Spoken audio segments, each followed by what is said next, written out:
Hello বন্ধুরা, আজকে জামাই ষষ্ঠী। দেখো ঘরে পুজো দিয়েছি। আমাদের ঘরে পুজো দেয়, গাছতলায় ষষ্ঠী পুজো করে না। ঘরে গোপুসোনা পাতা আছে, তার পাশেই দেখো বাঁশ পাতা, অশ্বত্থ গাছ, গোবর সব কিছু নিয়ে এসে যা যা করে দেখো।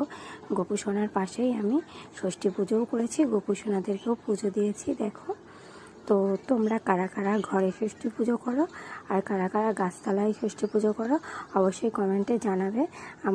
আমার শ্বশুরবাড়ি গাছতলায় যায় না, আমাদের যেতে নেই, আরও পাশে ওরা সবাই গিয়েছে, তো আমাদের ঘরে করতে হয়, তাই ঘরেই করেছি। তো আমার গোপু সোনাদের দেখো আজকে কেমন লাগছে আর ষষ্ঠী পুজোটা কেমন হচ্ছে তোমরা কিন্তু অবশ্যই কমেন্টে জানাবে। আর সব ঠাকুরগুলোকে কেমন লাগছে। আর দেখো এখানে দুধ শুদ্ধ জল দিয়ে পুজো করেছি, আর আম, দই, খই নিয়ে ডান পাশে চুল দিয়ে গাছে ঘষে দিলাম। আর কেমন হয়েছে পুজোটা সেটাও কিন্তু কমেন্ট করে জানাবে।